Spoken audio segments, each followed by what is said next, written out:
My name is Audrey. A year back, life sucker punched us. Our little boy, our 9-year-old Mikey, lost his battle with leukemia. My husband, Mark, a factory engineer, and I, an economist, were left grappling with a loss too immense to comprehend. Mikey wasn't just our son, he was our sunshine, our hope, our joy. He was a spitfire, full of life and laughter, even when the illness tried to dim his light. He'd look at us with his big, brave eyes, and say, "I'm gonna beat this, Mom. You watch." And we believed him, because he was our little warrior. I remember the day he was diagnosed. We were in the doctor's office, holding onto each other and onto hope. The doctor, with a grave face, told us, "I'm sorry, it's leukemia." The room went quiet. It felt like the air had been sucked out of it. Mark was the first to break the silence. "We'll fight it," he said, his voice firm. "We'll do whatever it takes." And fight we did. The days turned into a blur of hospital visits, chemotherapy sessions, and countless prayers. Mikey, bless his heart, fought like a champ. He'd throw up, cry from the pain, but then wipe his tears and say, "Is that all you got, cancer?" But the disease was relentless.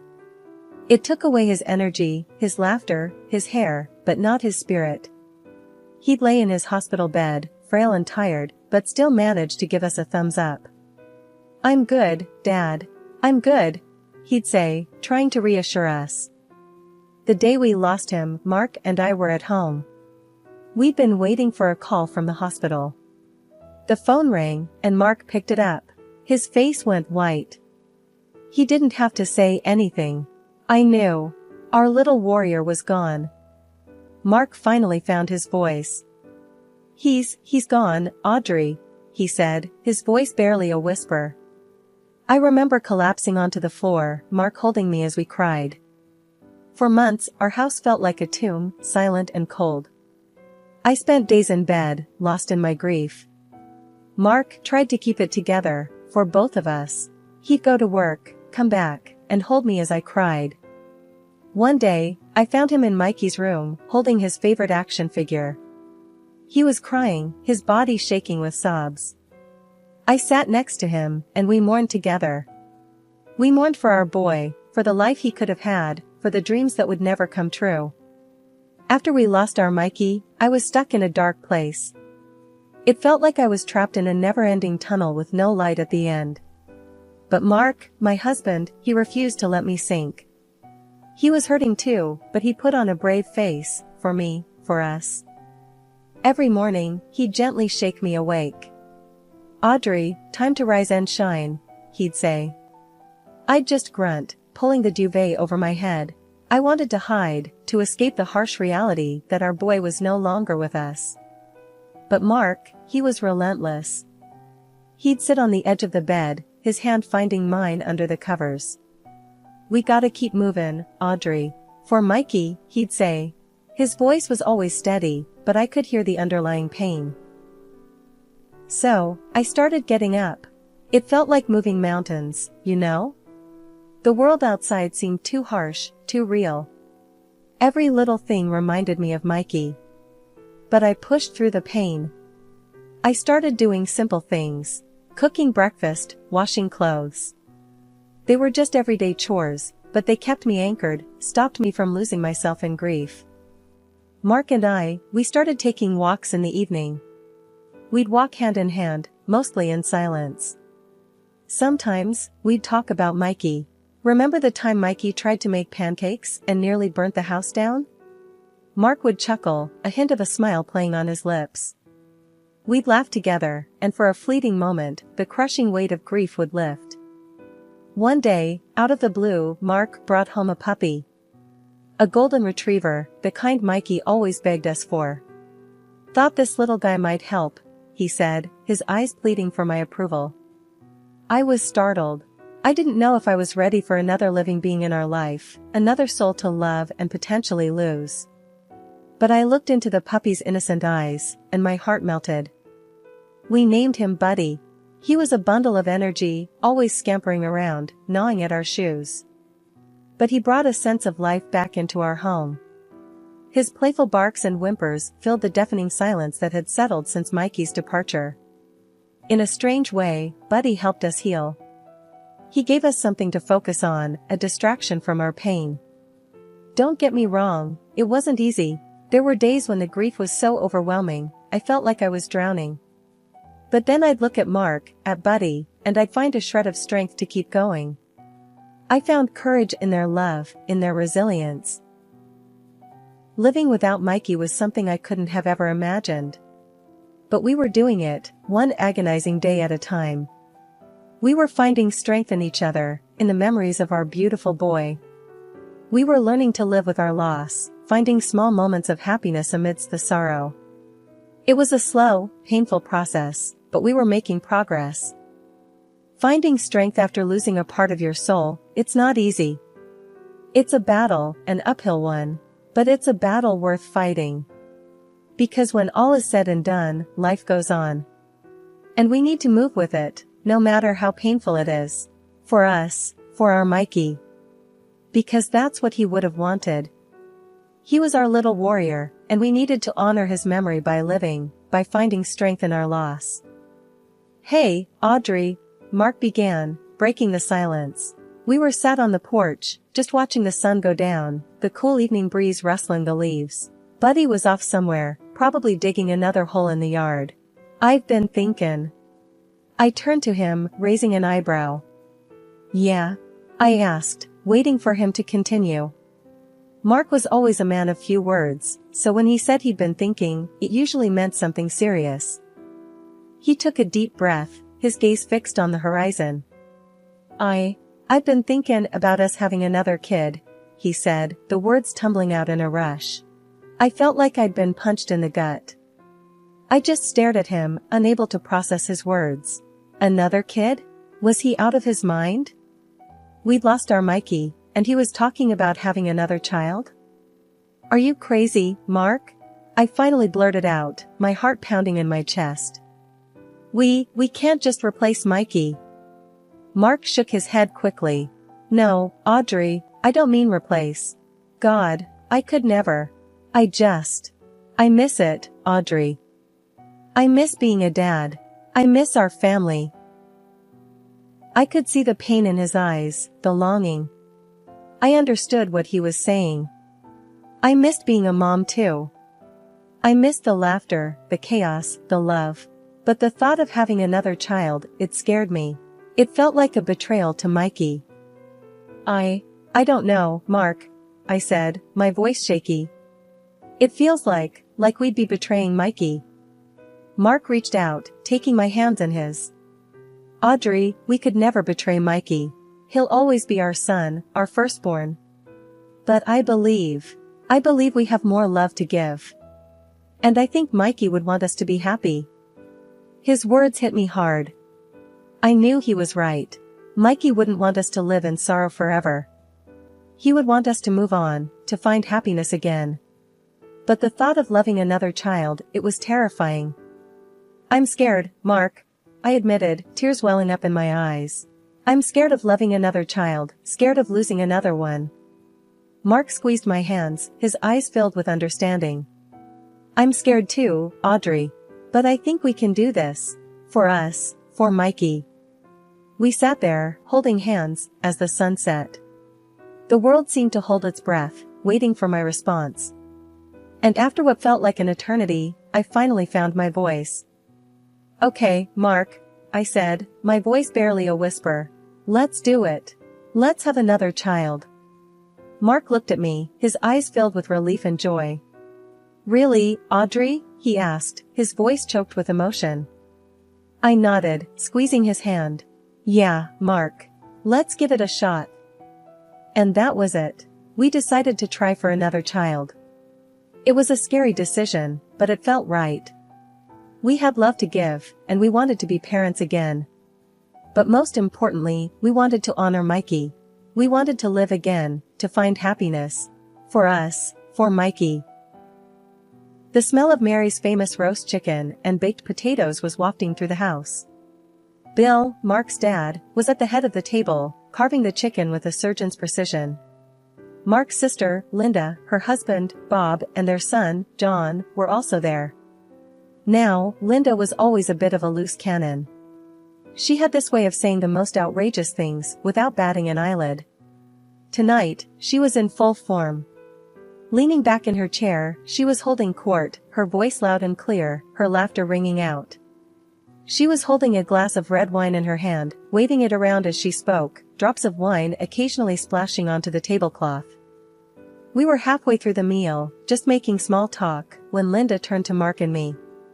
"So, Audrey, Mark," she began, a smirk on her face, "I've been thinking about Mikey's college fund." I felt like I'd been sucker punched. Mikey's college fund. It was something Mark's grandma had set up for him when he was born. It was supposed to be for his future, for his education. But Mikey was gone. Linda, with the subtlety of a sledgehammer, continued, "Well, since Mikey isn't going to use it, I thought maybe John could have it." I felt like the world had stopped spinning. I just stared at her, my heart pounding in my chest. She wanted us to give Mikey's college fund to John? I glanced at Mark, but he seemed just as shell-shocked as I was. Linda, oblivious to our shock, went on, "I mean, John's starting college next year. And it's not like Mikey's gonna need it, right?" The room fell silent. I could see Mary and Bill exchanging worried glances, while Bob just stared at his plate. I could feel my heart pounding in my chest, my hands shaking. I was furious, but also hurt. How could Linda be so heartless, so selfish? I felt a lump in my throat, and tears pricked at the corners of my eyes. But I swallowed hard, forcing them back. I wasn't going to give Linda the satisfaction of seeing me cry. "Linda," I said, my voice shaking, "that money was for Mikey. It's not yours to give away." Linda just shrugged, a smug smile on her face. "Well, it's not like Mikey's gonna use it, is he?" she retorted. I was speechless. I just stared at her, my mind a whirl of emotions. I wanted to yell at her, to tell her how wrong she was. But I was too stunned, too hurt. "Linda, that was low, even for you," I finally managed to say, my voice choked with emotion. "That was cruel and inappropriate." Linda just shrugged again, feigning innocence. "What? I'm just being practical here," she said, her voice dripping with disdain. The rest of the dinner passed in a blur. I barely remember what was said, what was eaten. All I could think about was Linda's words, her audacity. But I knew one thing for sure. I wasn't going to let her take Mikey's college fund. It was his, and it would always be his. No matter what Linda said. After that bombshell dinner, Mark and I found ourselves in the sanctuary of our home, both of us still reeling from Linda's audacious proposition. The night was still, the only sound was the ticking of the grandfather clock in the hallway. Mark was slumped on the couch, his face buried in his hands. I was pacing the room, my mind racing. "Can you believe her, Mark?" I exploded, my voice echoing in the quiet room. "The nerve of that woman." Mark didn't say anything at first. He just sat there, his shoulders hunched. Finally, he looked up at me, his face pale. "I know, Audrey," he said, his voice heavy. "I can't believe it either." We sat in silence for a while, the weight of Linda's words hanging in the air. Finally, I spoke up. "We can't let her have Mikey's money, Mark," I said, my voice firm. "It's not hers to take." Mark sighed, running a hand through his hair. "I know, Audrey," he said. "And we won't. That money was for Mikey. It's his."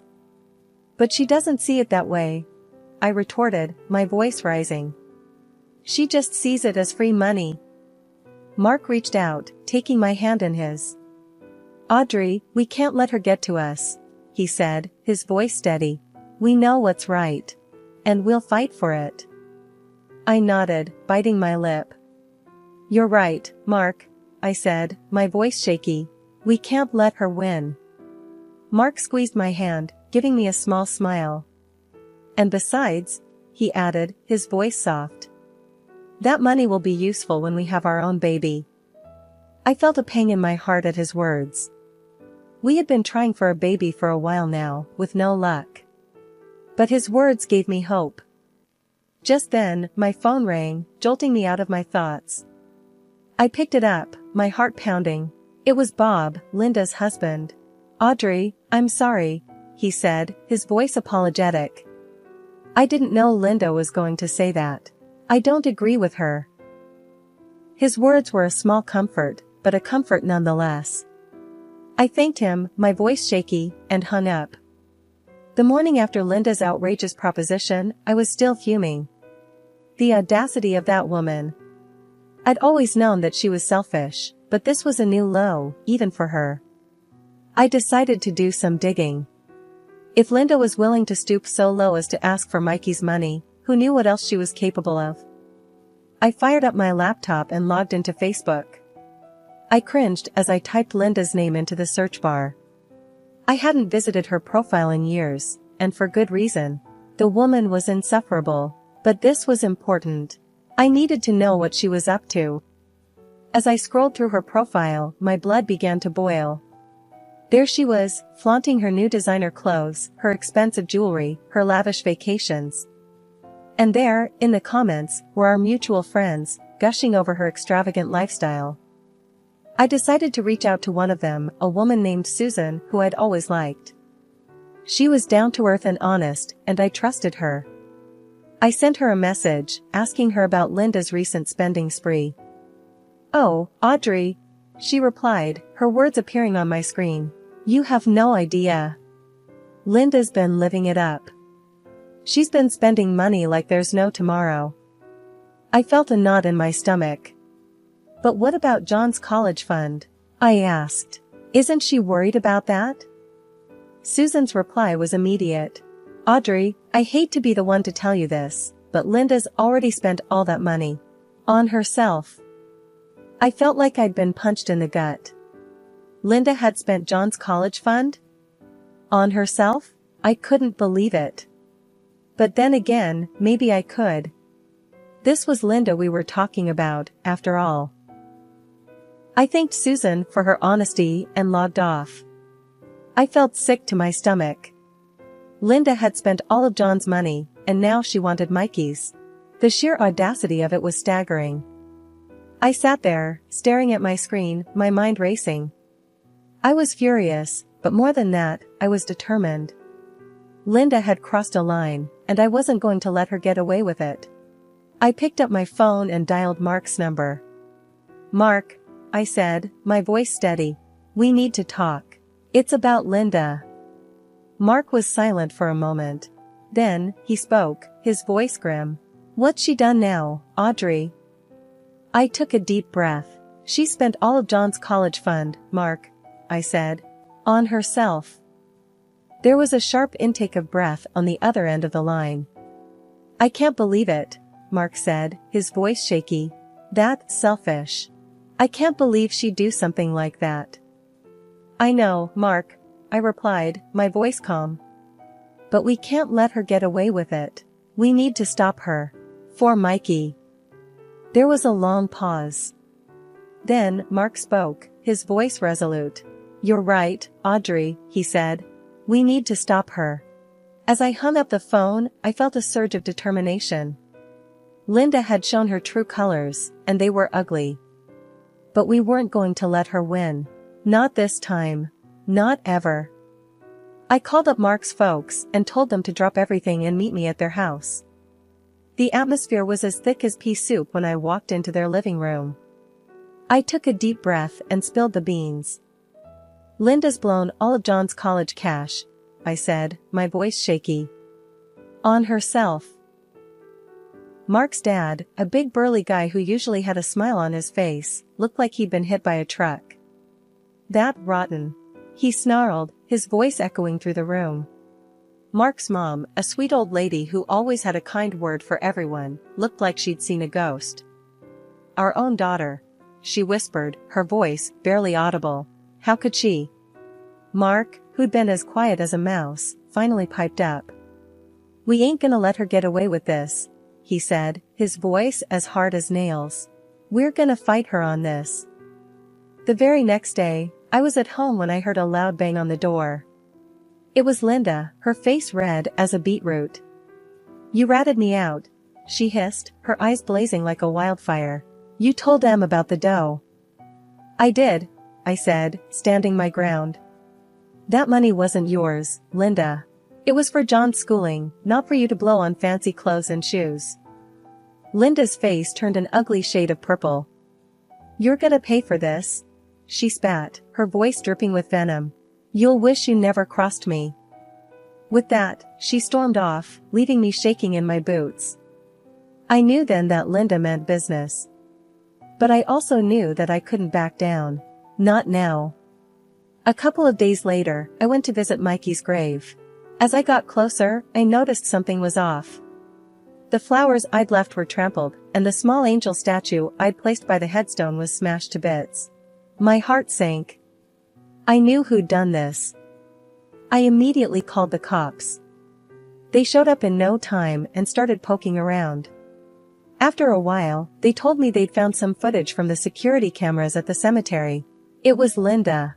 She was the one who'd trashed Mikey's grave. I called Mark, my voice trembling with rage. "Mark," I said, "Linda's desecrated Mikey's grave." There was a pause on the other end. Then, Mark spoke, his voice colder than a winter's night. That witch," he said. "I can't believe she'd stoop so low." "We gotta do something, Mark," I said, my voice steady. "We can't let her keep doing this to us." As I put down the phone, I felt a surge of determination. Linda had shown just how far she was willing to go. But we weren't about to let her get away with it. We were gonna fight her, every step of the way. For Mikey. For John. For all of us. After Linda's nasty stunt, we gave her the cold shoulder. No more Sunday dinners, no more family gatherings. She was out, plain and simple. Even her own husband, Bob, couldn't stand the sight of her. He served her the divorce papers quicker than you can say Jack Robinson. It was a bitter pill for him to swallow, his own wife turning out to be such a snake in the grass. The fallout from Linda's betrayal was like a bomb going off in our lives. But it also brought me and Mark closer. We were in the same boat, dealing with the same pain. We leaned on each other, helped each other through the tough times. We became more than just in-laws. We became allies, friends. Days turned into weeks, and weeks into months. We slowly but surely picked up the pieces. We were a team, and nothing could break us. Not Linda. Not her betrayal. Nothing. One day, I went to visit Mikey's grave. It was a sunny day, and the cemetery was peaceful. I sat down next to his headstone, feeling a strange sense of calm. "Hey, Mikey," I said softly. "I miss you, kiddo. But I want you to know we're doing okay. We're sticking together, just like you'd want." I felt a soft breeze on my face, like a gentle caress. I smiled. "I know you're watching over us, Mikey. We'll make you proud." As I walked away from the cemetery, I felt a sense of peace. We had been through hell and back, but we were still standing. We were stronger than ever. And we were ready to face whatever life had in store for us. And then, in the midst of all this chaos, I found out I was expecting. When I told my husband, his face lit up like a Christmas tree. "Audrey," he said, his voice choked with emotion, "this is the best news I've heard in a long time." I smiled at him, my heart swelling with love. "I thought you'd be happy." He pulled me into his arms, his eyes shining. "Happy doesn't even begin to cover it, Audrey. This is a miracle. A blessing." He paused, deep in thought. "The money we plan to spend on Mikey's education, we'll use it for our unborn child. We'll give him the best life possible." I nodded, tears welling up in my eyes. I think Mikey would have wanted that. As we sat there, planning for the future, I felt a sense of hope. Despite everything, we were moving forward. We were turning our pain into something positive. And I knew, deep down, that we were going to be okay. We were going to make it. Together.